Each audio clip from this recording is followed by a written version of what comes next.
glória e louvor para sempre, amém? A paz do Senhor para os irmãos. Boa noite a todos. Abra sua Bíblia, por gentileza, no primeiro livro de Samuel, capítulo 3. Primeiro livro de Samuel, capítulo 3. Enquanto você abre a sua Bíblia, eu quero louvar ao Senhor por esta tão rica e nobre oportunidade que Ele me concede de estar na presença dEle, na casa dEle. É uma alegria imensurável estar na casa de Deus, o melhor lugar para se estar. O salmista disse isso com muita propriedade, quando disse que é melhor um dia aqui dentro do que 1000 em qualquer outro lugar. Então eu faço também do salmista, das palavras do salmista, as minhas palavras. Bom é estar na casa de Deus. E quisera Deus que todos entendessem o quão bom é isso, não é verdade? Então nós estamos felizes de estar na casa de Deus e eu estou mais feliz ainda de estar na casa de Deus junto com vocês. Esse povo que eu aprendi a amar, esse povo da Rocinha. Glória a Deus. Eu estou aqui na Rocinha pela terceira vez, gente. E pela terceira vez é para pregar a palavra. Olha que glória. Aleluia. Eu estou ficando familiarizado com isso aqui já. Já estou ficando expert. Já sei até onde parar o carro sem ninguém me indicar, ó. Parar o carro aqui sem conhecer tem que ser forte, né? Tem que ser bom mesmo, hein? Glória a Deus. Estou feliz de estar aqui. Pastor Olivar está viajando, né? Pastor Olivar está internacional, né, gente? Está famoso, está na Irlanda, né? Que eu fiquei sabendo. Coisa forte. Deus abençoe, pastor Olivar, sua família. Meu amigo pastor Josinaldo, que mais uma vez me fez esse convite. Obrigado, tá, amigo, por esse convite. Deus abençoe. A todos os ministros aqui, pastores, muito obrigado pela confiabilidade de me emprestar esse altar. Estou na companhia do pastor Vitor, que vocês já escutaram. Pregar depois dele é luta, irmão. Pastor Vitor, para quem não sabe, ele não presta por um detalhe, é meu cunhado. Cunhado não presta, né? Mas, por outro lado, é um grande homem de Deus, um pastor do nosso campo. Eu sou pastor de uma das congregações, ele é pastor de outra congregação. Pastor Vitor é meu professor, meu mentor, viu? Então, é muito forte, hein? Se quiser convidá-lo, já viu, né? O cara é bom. Diácono Josias é o tangedor. Diácono Josias é o ministro de louvor lá da igreja. Vocês viram ele cantando, né? Coisa forte demais. Eu trago ele porque, se não fluir na palavra, eu boto ele para cantar depois, que o negócio anda. Glória a Deus. Vamos à palavra, irmão? Fazer rir um pouquinho, que eu sei que vocês estão o dia todo, ou a maioria das pessoas aqui, pelo menos, está aqui o dia todo, né? Foi de manhã, foi à tarde. Já vão sair daqui empanzinados de tanta palavra, não vai nem dormir. Tanta glória de tanta palavra que foi o dia inteiro aí da parte de Deus, né? Primeiro livro de Samuel, capítulo 3. Diz assim o texto: E o jovem Samuel servia ao Senhor perante Eli, e a palavra do Senhor era de muita valia naqueles dias. Não havia visão manifesta. E sucedeu naquele dia que, estando Eli deitado no seu lugar, e os seus olhos se começavam já a escurecer, que não podia ver, e estando também Samuel já deitado, antes que a lâmpada de Deus se apagasse no templo do Senhor, em que estava a arca de Deus, o Senhor chamou a Samuel e disse ele: Eis-me aqui. E correu a Eli e disse: Eis-me aqui, porque tu me chamaste. Mas ele disse: Não te chamei eu, torna a deitar-te. E foi e se deitou. E o Senhor tornou a chamar outra vez a Samuel. Samuel se levantou, foi a Eli e disse: Eis-me aqui, porque tu me chamaste. Mas ele disse: Não te chamei eu, filho meu, torna a deitar-te.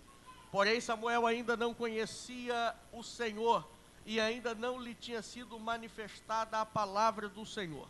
O Senhor, pois, tornou a chamar a Samuel terceira vez, e ele se levantou, foi a Eli e disse: Eis-me aqui, porque tu me chamaste.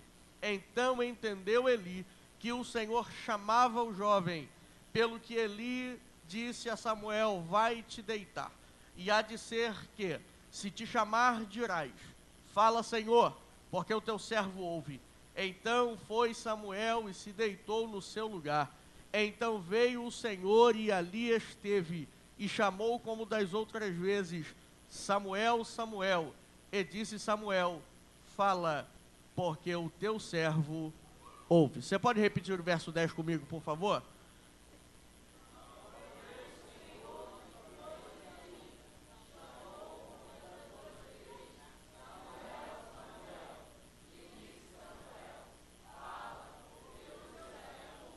Com a Bíblia aberta, olha para quem está do seu lado com todo carinho e diga para ele assim: Deus não vai desistir de gritar o teu nome enquanto você não entender o que Ele quer para a sua vida.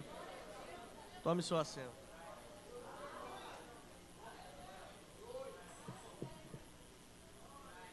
Ouça isso. Me dê alguns minutos da sua atenção, por favor. A gente conhece o texto. Vale lembrar ainda o contexto do texto, que é uma mulher por nome de Ana, que tem um marido chamado Eucana. É assim que começa o primeiro livro de Samuel e a história de Samuel. Essa mulher é estéril e o texto vai dizer com muita propriedade que o Senhor lhe havia cerrado a madre, ou seja, o próprio Deus lhe impedia de gerar um filho. Não é tão simples quanto hoje, porque a gente sabe que o contexto de Ana é um contexto totalmente diferente do nosso. Ana vive em um momento patriarcal e, por que não dizer um momento histórico, um contexto machista, onde a mulher só tinha o seu valor se ela pudesse gerar um filho para seu marido. A gente vive, ou melhor, a gente vê esse contexto aqui, do contexto de Ana, dos primeiros capítulos do primeiro livro de Samuel, entendendo que qualquer homem que se prezasse ou que quisesse manter o seu nome, manter a sua linhagem, precisava então gerar filhos, porque eram os filhos, é a geração de filhos que vai manter o seu nome, vai manter a sua família, vai manter o seu legado. Então todo homem precisa ter filhos, precisa gerar filhos. E o texto diz que Ana não poderia gerar filhos. O Código de Hammurabi rezava que se uma mulher não pudesse dar filhos a seu marido tinha então por direito chamar uma outra mulher, ou ter uma concubina, para que dela pudesse gerar filhos. É isso que Eucana faz. Eucana pega Penina. Penina é só um objeto para gerar filhos. O texto é enfático em dizer que Eucana não amava a Penina, Eucana amava a Ana. Porém, Ana não poderia gerar filhos a ele, por isso ele tem a Penina para que dela pudesse, então, gerar filhos e firmar a sua geração, firmar descendência através desta mulher. Ana sofre com isso, obviamente, qualquer mulher sabe que, não obstante a ser difícil, o fato de não poder gerar um filho, imagina o que é ter uma outra mulher com seu marido dizendo, esfregando na cara de Ana o tempo todo: eu tenho filhos, você não tem. Porque de fato era isso que Penina fazia. Penina não prestava, gente. Penina era só o sangue do cordeiro, viu? Ela fazia questão de esfregar isso na cara de Ana toda vez e dizer: eu tenho filhos, você não tem. E Ana ficava muito amargurada com isso, desesperada com isso, até que um dia Ana se cansou de tanto desespero, foi ao templo do Senhor chorando, desesperada. O texto diz que ela balbuciava, nem falar ela conseguia. E você vê a importância da oração e a importância de estar aos pés do Senhor. Ana não conseguia gerar palavras, mas o seu espírito tinha comunhão com o Espírito de Deus, que entende o que é gemido, o que é choro, entende os gemidos inexprimíveis da nossa alma, e glória a Deus por isso, porque quando a gente não tem condição nem de falar, e às vezes a lágrima já até secou dos olhos, mas o Espírito do Senhor consegue ver as lágrimas que saem do teu coração e entende tudo o que você precisa. Por isso Ana foi bem sucedida quando ela balbuciava lá diante do templo, diante do altar do Senhor, no templo do Senhor. O sacerdote Eli a viu e a teve até por embriagada, a ponto de achar que aquela mulher estava cheia de vinho, e ela disse: não, meu Senhor, eu não estou cheio de vinho, a minha alma está desesperada, a minha alma está chorando. Eli, entendendo aquilo, libera uma palavra profética para a vida de Ana, que a partir daquele momento a situação mudaria, e de fato a situação mudou. Ana teve um filho, gerou um filho, e Ana fez um propósito antes de gerar. Qual foi o propósito?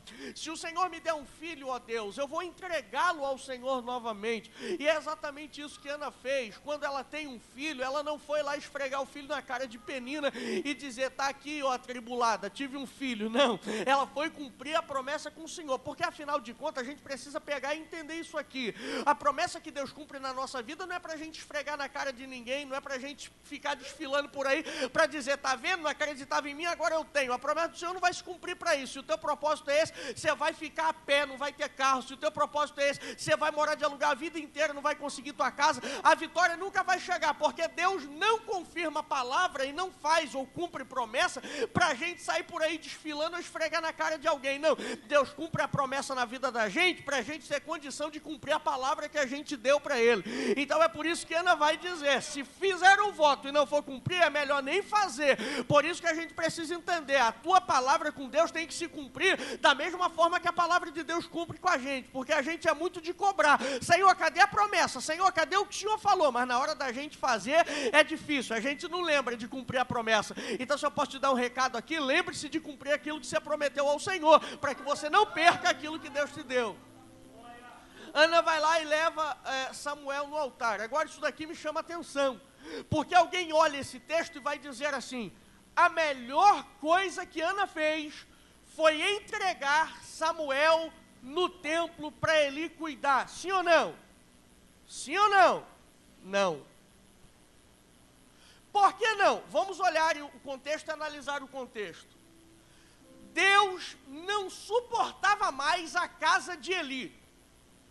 Eli não ouve mais a voz de Deus. Eli está desviado no altar. Seus filhos estão fazendo atrocidades no altar. Eles estão se prostituindo com as mulheres dentro do templo. Eles estão pegando o sacrifício que era para Deus, ou seria destinado para Deus, estão metendo o garfo lá e pegando aquilo que seria para Deus. Deus está revoltado com os filhos de Eli, Ofni e Finéias. E é esse contexto de família que Ana vai entregar seu filho. Que exemplo Eli, Ofni e Finéias tem para dar para Samuel? Que exemplo uma casa feita a casa de Eli pode dar para uma criança a ponto dela crescer e se tornar alguém de bem? Alguém que não ouve mais Deus, alguém que não sente mais Deus, alguém que não tem mais sensibilidade para as coisas de Deus, alguém que faz questão de fazer ao contrário daquilo que Deus manda, alguém que não respeita nem o altar mais. E aí isso daqui me faz pensar, onde a gente está entregando aquilo que é nosso? Porque Ana entendeu que o melhor lugar para se entregar era no altar. De fato, o altar é o melhor lugar. O que não é o melhor? O melhor é quem compõe o altar, que não é o melhor. E é por isso que a nossa geração está indo de mal a pior, porque a gente está entregando a nossa geração a altares que Deus não fala mais. Quais são as referências da nossa geração? Pastorzão. Quais são as referências da nossa geração? Jacinto Manto.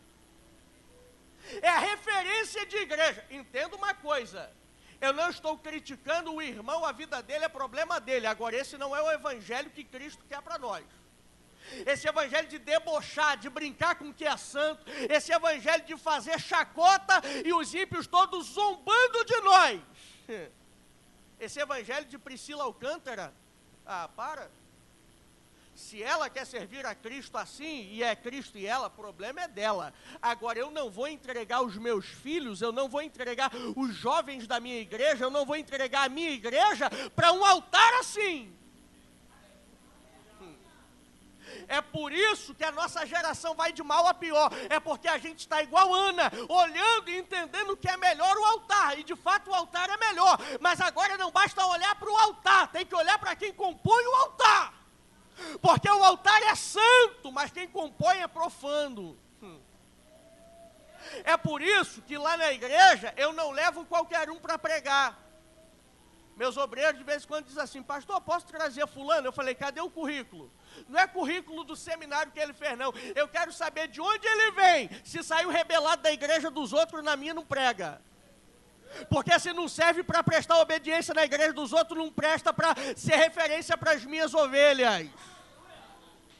Então a gente precisa entender quem é que a gente está colocando no nosso altar, quem é que a gente está confiando a nossa família, a quem a gente está confiando as nossas ovelhas. É por isso que de vez em quando meus obreiros ficam um pouco chateados. Pastor, posso pregar na igreja de fulano de tal? Eu penso assim, deixa eu ver, fulano de tal saiu rebelado de lá, pulou para lá e já está lá e agora é pastor. Não, não vai. Por quê? Porque não vai. Eu não vou entregar meus obreiros na mão de lobo. Não, não vai. Vai ficar chateado, mas não vai.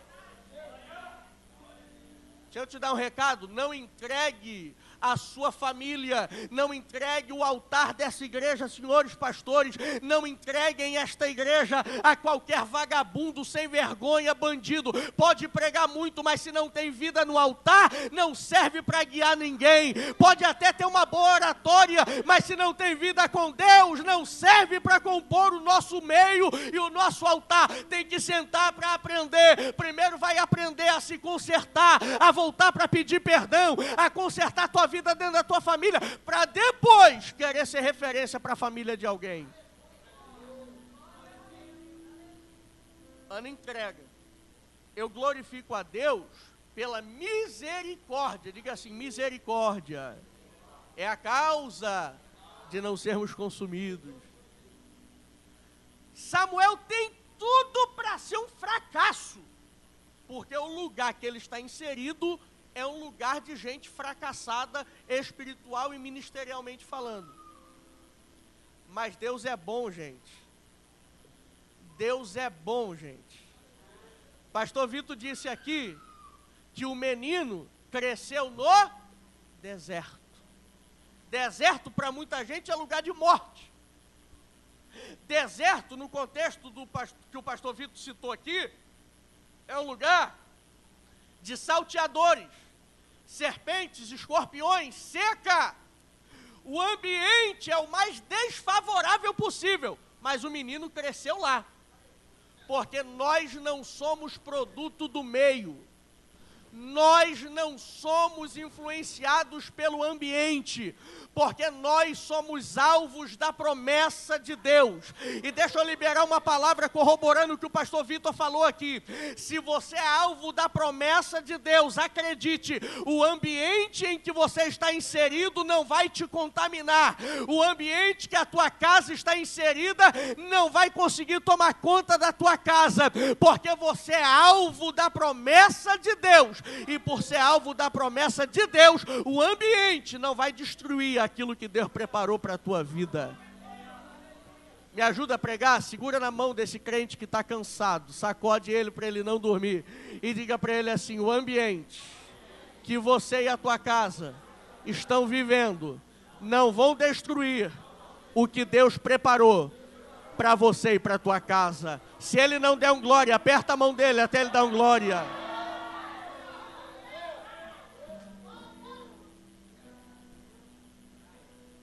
Samuel está ali entregue, mas é alvo da promessa de Deus. Apesar de sua mãe não ter observado o detalhe da família a quem ela entrega seu filho, Samuel é alvo da promessa de Deus. Grave isso no seu coração. Não importa onde te colocaram, não importa a quem te entregaram, não importa onde você está. O importante é saber que você é alvo do propósito de Deus. Samuel sendo alvo do propósito de Deus, um belo dia, Samuel, a gente entra no capítulo 3, Samuel está deitado. Samuel é ainda um menino, está deitado. Antes que a lâmpada do templo se apagasse, isso quer dizer que era de madrugada, porque a lâmpada do templo se apagava por volta das 5, 6 horas da manhã. Então, antes que a lâmpada do templo se apagasse, é escuridão, é noite, todo mundo está dormindo, ninguém quer fazer nada à noite. A noite é para descansar, é para dormir. Mas nesse contexto, o texto vai dizer para nós que nesse momento, uma voz ecoou no quarto de Samuel. Que voz é essa, pastor? É a voz do próprio Deus se manifestando a Samuel dentro do quarto. E quando a gente diz que Deus se manifestou a Samuel dentro do quarto, parece que não tem muito valor isso daqui. E daí? Perceba o contexto. A gente está num momento histórico em que Deus só se manifestava em um lugar. Qual é o lugar? Santo dos Santos. O sumo sacerdote levava o sacrifício para Deus, se santificava, se purificava, levava as petições do povo diante de Deus, e lá Deus se manifestava ao sumo sacerdote, a ponto de que, se Deus não aceitasse o sacrifício, Deus até matava o sacerdote. E era lá o lugar que Deus se manifestava. Só que o texto que a gente está lendo diz que Samuel é um menino. Samuel não é sacerdote ainda. Samuel é um menino. Então, Samuel ser um menino não permite a ele ir até o Santo dos Santos para que Deus se manifeste, ou para que ele ouça a voz de Deus lá dentro. Então, se Samuel não consegue ter preparo para ouvir a voz de Deus, Deus sai do lugar que costuma se manifestar só para ir onde Samuel está. Alguém já entendeu? Eu vou facilitar isso aqui para você. Se o teu nível de espiritualidade não está te permitindo alcançar o lugar que Deus fala, Deus vai mudar o lugar que costuma falar só para alcançar você. Deus vai entrar em lugares que não costuma se manifestar, lugares que pessoas nunca ouviram Deus. Eli já está velho, é sacerdote há muito tempo, mas nunca ouviu Deus falar no quarto dele. Mas nesse dia Deus decidiu quebrar o paradigma, o protocolo, e se manifestar dentro do quarto de um menino, porque Deus quer usar. Mas se o menino não tem condição de chegar até Deus, Deus vai chegar até o menino. Eu vou liberar uma palavra profética para a vida de alguém, para a família de alguém. O alvo de Deus sendo a tua casa e sendo a tua vida, acredite, se você ou alguém da tua casa não tiver condição de chegar até Deus, Deus vai entrar em lugares que ainda não tinha entrado para falar com alguém que ainda não falou, mas vai alcançar a vida de alguém.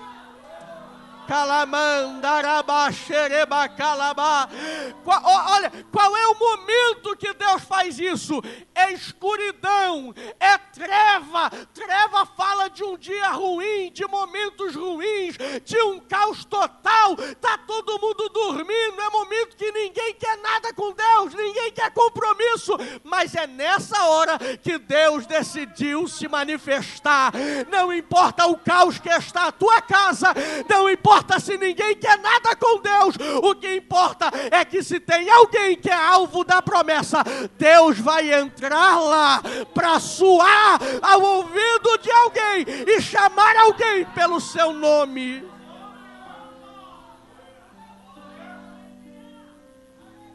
Samuel! Samuel! Gente, a gente desde criança brinca com isso quando vai fazer a voz de Deus, né?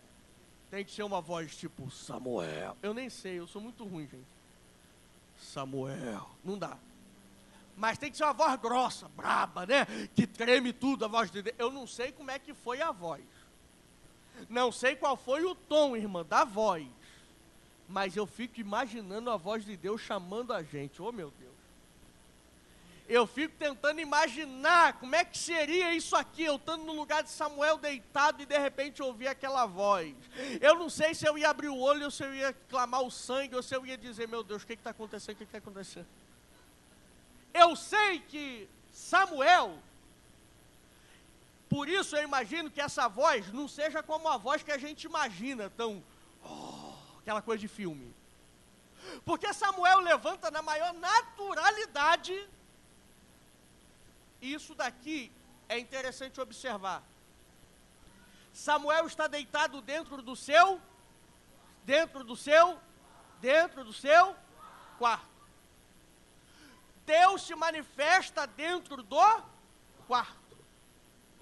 Samuel se levanta da cama, abre a porta do quarto, vai até o outro quarto onde ele está deitado e fala assim, pois não, Eli, o senhor me chamou?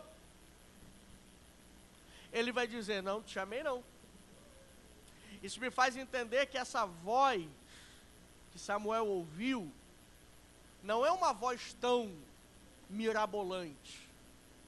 Afinal de contas, perceba, Samuel entendeu que essa voz era a voz de quem? E isso daqui também me preocupa. Por quê, pastor? Muito simples. Quem é o sacerdote? Eli. Quem é que se comunica com Deus, tanto para falar para o povo, quanto para levar do povo para Deus? Eli.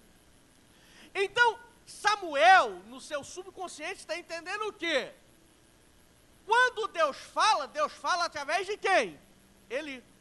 Então, a voz mais próxima da voz de Deus que Samuel conhece é a voz de Eli. E isso daqui me preocupa. Porque por tantas vezes ouvir Deus falar pela boca de Eli, Samuel recorre a Eli. Só que nesse contexto, Deus já não fala mais com Eli. Pastor, e o que preocupa o senhor? Muito simples. É que a nossa geração tem referências sobre onde Deus falava. E a nossa geração, por não conhecer a voz de Deus, ela procura a voz de Deus na pessoa mais próxima que Deus já usou. E isso daqui é um problema. Já viu gente que para ouvir Deus falar tem que ser na casa da irmã fulana? Porque a irmã fulana marcha, roda, o negócio é forte. Tem que ser naquele irmão e naquele monte. Só pode ser naquele lugar. Por quê? Porque só ouviu Deus falar através dessas pessoas. Só que qual é o problema? É que quando essas pessoas já não ouvem mais a voz de Deus, elas continuam atraindo gente para ela. E se ela não tem de Deus para passar, o que ela vai passar? Eli ainda foi bom, que disse assim, fui eu não, pode voltar, mas tem gente que não faz isso.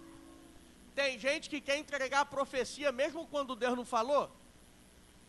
Tem gente que quer falar e aconselhar mesmo quando Deus não mandou.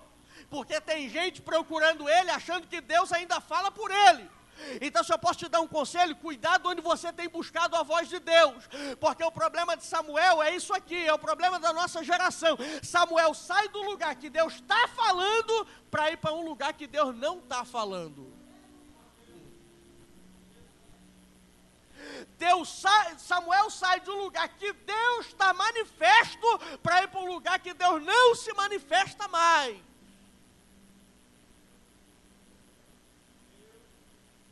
Vê se te parece familiar. Escola dominical não serve mais. Deus não fala na escola dominical, né? Só fala nos cultos de vigília que tem pandeiro tocando. Não, pastor, desculpa aí, mas estudo da palavra não é para mim não, pastor, já sei. Preciso ir para o estudo da palavra não. Eu vou ali num culto que tem ali, que o culto ali, o manto é forte. Aí está saindo do lugar que Deus está falando, para ir para um lugar que Deus não fala. Tem muito barulho, mas Deus falar, não está falando. Pelo menos não para você. E o problema é que volta e meia a gente está saindo do lugar que Deus está falando para procurar Deus em lugar que Deus não fala mais. Ouvir o pai e a mãe, nem pensar, meu pai e minha mãe não sabem o que é de Deus para mim não. Aí vai procurar o fulano de tal, o colega de trabalho, de faculdade, de escola, o que quer que seja. Porque o lugar que Deus está falando é dentro de casa, pelo pai e pela mãe. Minha filha não vai, minha filha não, com esse daí não namora não. Meu filho, essa varoa aí é vento, cuidado com isso aí. Meu filho, não, esse daí não faz isso não. A esposa está falando, meu filho, olha, Deus me incomodou, eu não estou me sentindo bem com esse negócio, é melhor não tomar essa decisão não. Mas ele acha que em casa Deus não fala, pela esposa Deus não fala, pelo marido Deus não fala, pelos filhos Deus não fala, pelos pais Deus não fala. Tem que buscar na rua conselho. Aí vai buscar conselho onde Deus não fala. Se arrebenta. Vamos voltar?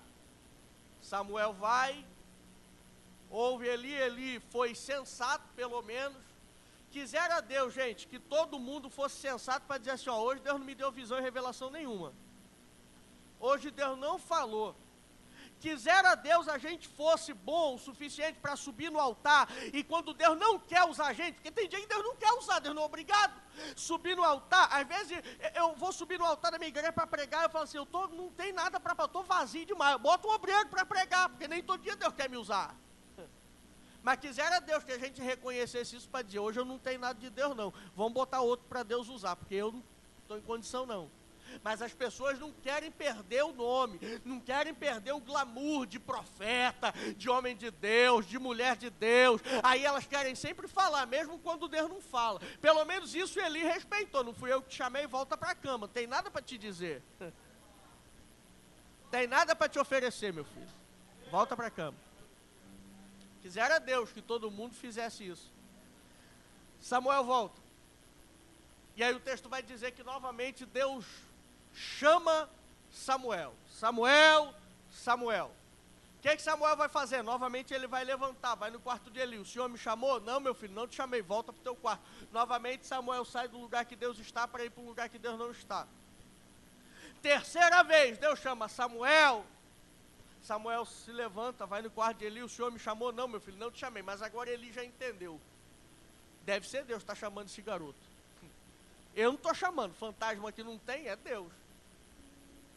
Ô Samuel, faz esse negócio aí. Se te chamar de novo, fala assim, ó. Pode falar, Senhor, que o teu servo ouve. Eli acabou de dar a dica para Samuel. Quem é que está te chamando? Deus. Sim ou não? Mas isso daqui me confronta. Porque o texto diz que Samuel acabou de ser avisado que é Deus que pode estar chamando ele. Quando ele volta para o quarto, ele abre a porta, deita na cama e deita como se... Ô gente, ele acabou de falar para o camarada, Deus deve estar lá no teu quarto. O cara entra e deita? Ah, para. Pensa comigo aqui, irmão, pensa comigo aqui. Deus se manifestar para você aqui através do pregador, do profeta, do pastor, da igreja, de qualquer um, e dizer assim, ó, quando você voltar para casa hoje, Deus vai estar lá sentado na tua cama, dentro do teu quarto, lá naquele lugar que você ora. Você ia chegar em casa, ia chegar, deitar, tirar a roupa de qualquer jeito, se jogar. Oh, não. Eu não. Eu ia entrar em casa com medo já. Será que Deus está no meu quarto para me matar hoje, gente? Porque os meus pecados hoje foram para Deus me matar. Será que Deus vai me matar? Eu ia ficar preocupado. Mas Samuel entra tranquilão e deita de novo. Sabe qual é o problema disso aqui? É o problema da gente. A gente entra nos ambientes em que sabe que Deus está, como se Deus lá não estivesse. A gente entra aqui como se fosse a casa da mãe Joana. Vou para a igreja, estou a fim de ir lá. Vou de qualquer jeito, vou com qualquer roupa, vou de qualquer situação. Falo o que eu quiser ali dentro, faço da forma que eu quiser. Se pedir para ficar de pé, eu não sou obrigado. Se pedir para eu orar, não sou obrigado a fechar os olhos, eu faço o que eu quero. Só que a Bíblia diz para nós o quê? A reverência ainda, ou a santidade ainda convém à casa de Deus. Deixa eu te falar um negócio aqui, cuidado quando você entrar nos lugares que você sabe que Deus está, de qualquer jeito. Você corre um risco grande. Porque até então você entrou e saiu, Samuel entrou e saiu, mas ele não sabe que Deus está lá. Agora Eli já avisou para ele, Deus está lá, hein? Então se até agora você estava agindo de qualquer jeito, eu vou te dar um recado. Cuidado que nesse lugar Deus está. Cuidado que quando você ora chamando Deus para o teu quarto, Ele está lá.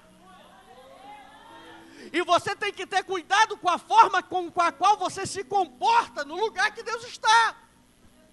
Deus é santo e requer santidade, reverência ao seu nome. Você sabia que um judeu, para proclamar o nome de Yahvé, ele lavava a boca pelo menos 4 vezes antes de falar? E a gente tem essa mania de deixar Jesus quase anêmico, toda hora, sangue de Jesus tem poder, sangue de Jesus tem poder. Se fosse por isso, Jesus já tinha perdido o sangue todinho, de tanto que a gente joga fora.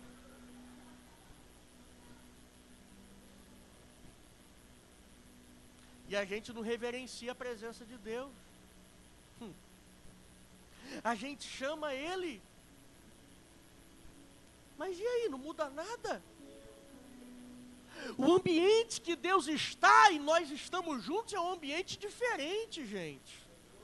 E a gente não pode tratar o ambiente que Deus está como se lá Ele não estivesse. A gente tem que ter reverência nesse lugar. E eu repito, nós somos templo do Senhor, então se nós somos templos, o Senhor está em nós e habita em nós. Nós somos propriedade exclusiva dEle, e por isso nós precisamos de reverência o tempo todo, porque Ele habita em nós. E o que eu faço com o meu corpo determina se eu estou reverenciando a presença dEle ou não em mim. Samuel entra e deita, mas de novo eu repito o que a Bíblia diz: a misericórdia do Senhor é a causa de não sermos. Ah, se não fosse a tal da graça e a misericórdia, gente. Samuel se deita. Aí o verso 10 para a gente encerrar, olha o que diz o verso 10, isso daqui é formidável demais. Então veio o Senhor e ali esteve, ou como está no Data Show, pôs-se ali. Sabe o que isso significa? Isso daqui é maravilhoso demais. Samuel entrou e saiu 4 vezes do quarto. Mas o texto do 10 está dizendo que o Senhor foi no quarto e ali esteve. Ou em outras palavras, ali permaneceu. A vulnerabilidade de Samuel, de toda hora ir e voltar, ir e voltar, ir e voltar, não alterou em nada a firmeza do propósito de Deus de querer falar com Samuel. Ei, deixa eu te dar um recado. Eu não sei quantas vezes você já entrou e saiu do quarto, se é que você me entende. O que eu vim aqui te dizer é que Deus está no mesmo lugar, esperando você entender o propósito. Por que que Deus não saiu quando Samuel fechou a porta na cara de Deus? Porque Deus não muda o seu propósito por causa da nossa ignorância. Quanto tempo está Deus falando para você o que quer e você ainda não compreendeu? Quanto tempo Deus está batendo na tua porta para você orar mais, ler mais Bíblia, se dedicar mais, ser mais crente, parar de pecar, parar com esses vícios, parar com essa bagunça, parar com esse negócio que você tem mania de fazer e você ainda não conseguiu entender o propósito de Deus e às vezes até acha, Deus já deve ter desistido de mim, mas eu vim aqui para te contrariar e dizer, Deus não desistiu de você, Ele está no mesmo lugar esperando você voltar. Pastor, o senhor está pregando para desviado? Não! Eu estou pregando para mim, para nós, que quantas vezes Deus está no lugar aguardando a gente, com promessa para nós, com propósito para nós, com projetos para nós, mas a gente não consegue entender e a gente fica entrando e saindo, passando na frente de Deus para lá e para cá, mas não para ouvir o que Ele tem para falar. E Deus hoje me trouxe aqui para te dar um recado. Está na hora de você entrar para o quarto, voltar para o quarto. Quarto é o lugar da intimidade, é o lugar que Deus está te aguardando, esperando você declarar para Ele o que Samuel declarou.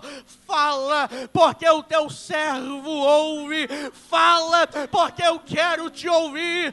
Fala, porque eu quero saber a tua vontade para mim.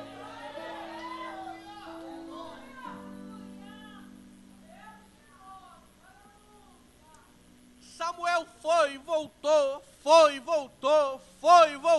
mas Deus permaneceu, porque Ele não muda, mesmo quando a gente muda.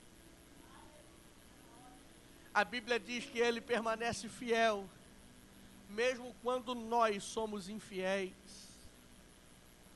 O que Deus está querendo de nós é que nós voltemos ao quarto. Eu disse ontem na vigília e repito aqui, sabe qual é o nosso problema?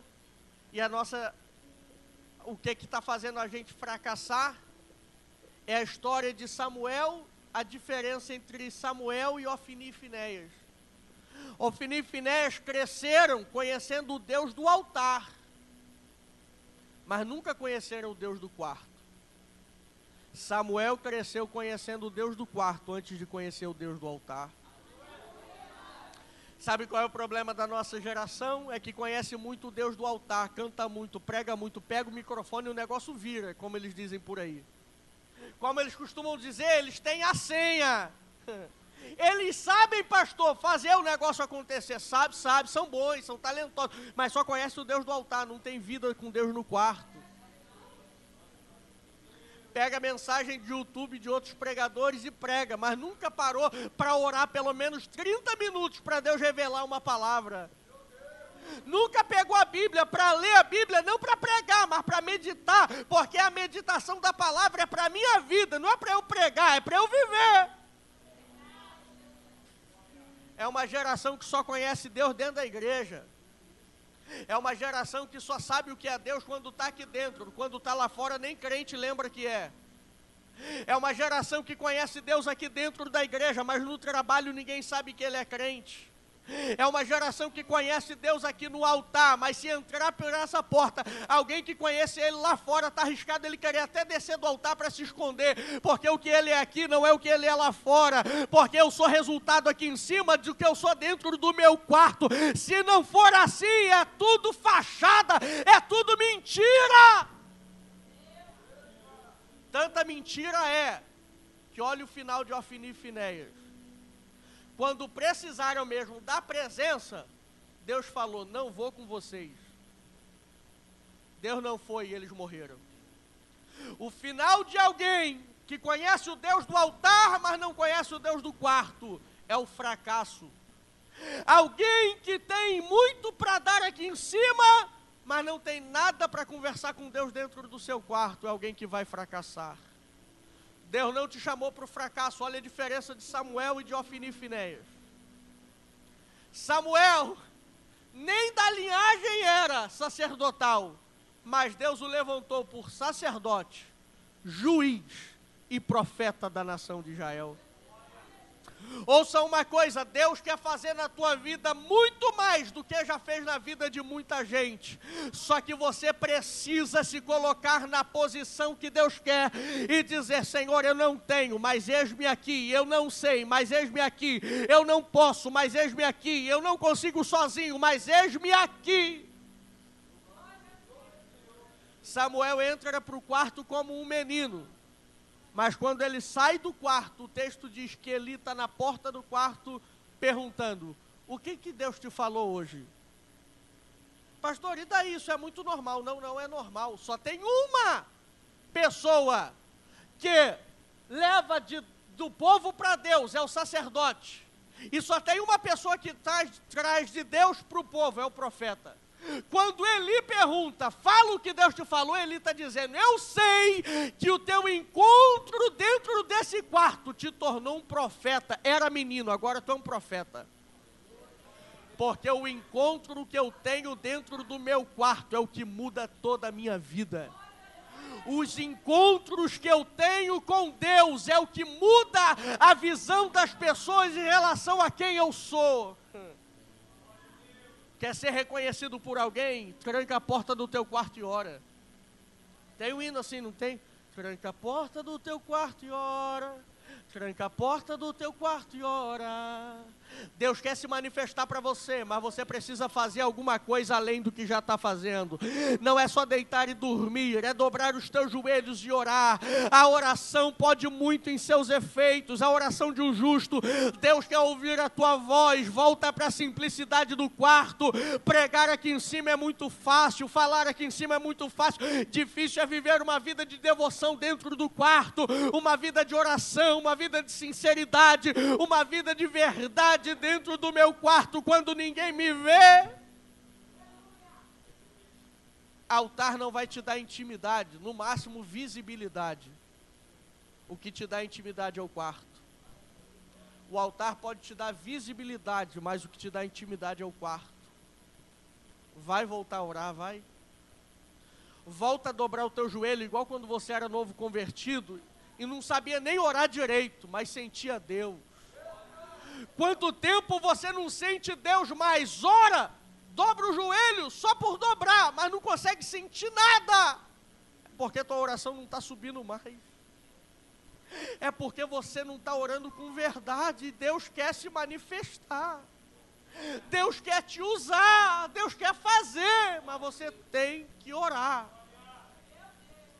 Deixa eu finalizar falando uma coisa para você. Samuel entra no quarto sendo visto como um menino. Quando sai, alguém o reconhece como profeta. O que importa não é quem eu sou antes do meu quarto.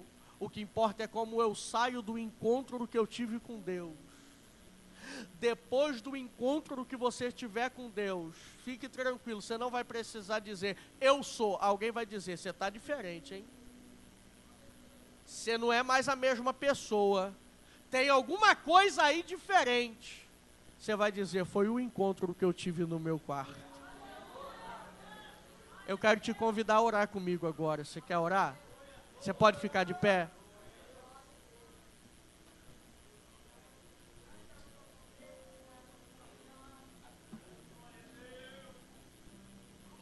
Samuel é só mais um cuidando dos utensílios do templo, passando flanelinha nas coisas.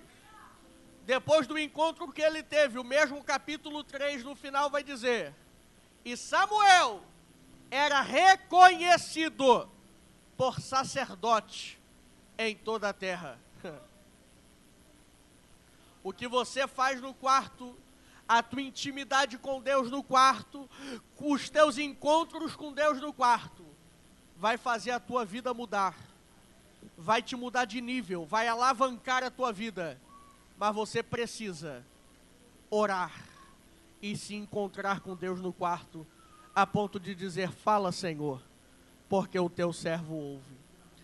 Deus quer falar, tem alguém que quer ouvir? Eu vou perguntar de novo, Deus quer falar, tem alguém para ouvir? Então vai orar. Fecha teus olhos e vamos começar a ensaiar aqui. Se aceita começar a ensaiar aqui o que você vai fazer quando chegar a orar.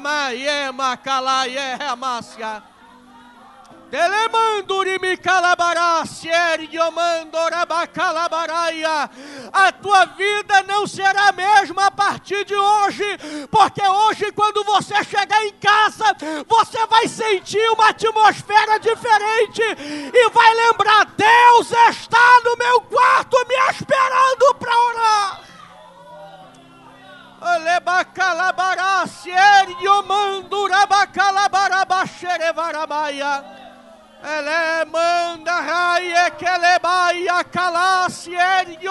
Começa a orar, vai, começa a orar. Já tem gente ouvindo a voz de Deus aqui, já tem gente sentindo a presença dele aqui. Se você orar, ele se manifesta. Se você orar, ele responde. Se você orar, ele vem. É só orar. Calabaie marasierama daraba calabarasuribicandoreba. Demanduribicalacierio madaraba xereva calabacieria. Doraia remi calanduriacieroramaema. Ubicalayer tubihasem. Dorie maie calacuremia calaba. Devriondarabakalabasendarabaxuribika. Oremakalassierio mandurabashindarahassierio maia. Espírito do Senhor, nós estamos diante da tua presença e tudo que a gente quer é que o Senhor se manifeste a nós.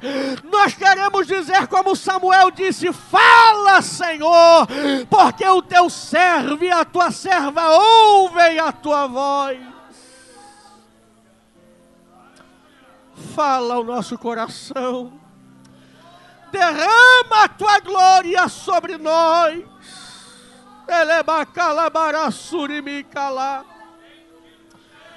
Delebarassurimicandarabaceia. Renova.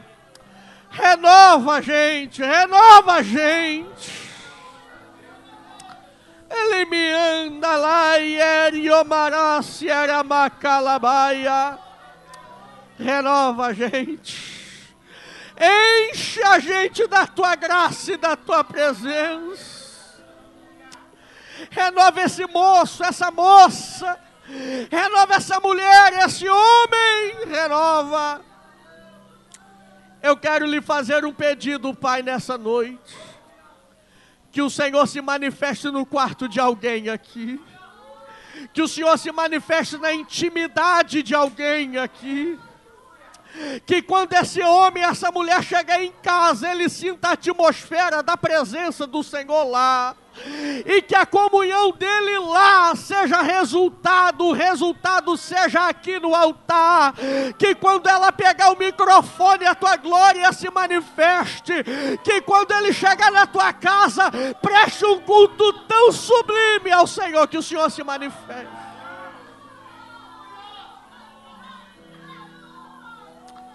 Ne manda lá, Sierio mandaravacheia. Que o nosso encontro no quarto produza santidade em nós. Orabaie, riomanda lá, egiohacieria, mandaraia. Produza vida em nós. Produza reverência em nós. Manifesta-se a nós. Cumpra o teu propósito em nós. A gente quer te ouvir. A gente quer te ouvir. A gente quer te sentir na nossa intimidade, no nosso quarto, onde só o Senhor ouve a gente. A gente quer te ouvir também. Fala com a gente. Fala com a gente. A gente está declarando aqui que quer te ouvir, então fala com a gente. Para a glória do teu nome. Em nome de Jesus. Segura na mão de quem está do seu lado para a gente encerrar. E diga para ele, Deus quer falar. Está disposto a ouvir? Então entra para o teu quarto. E não saia de lá. Até Deus se manifestar. Se você acredita nisso, aplaude e glorifica o nome de Jesus.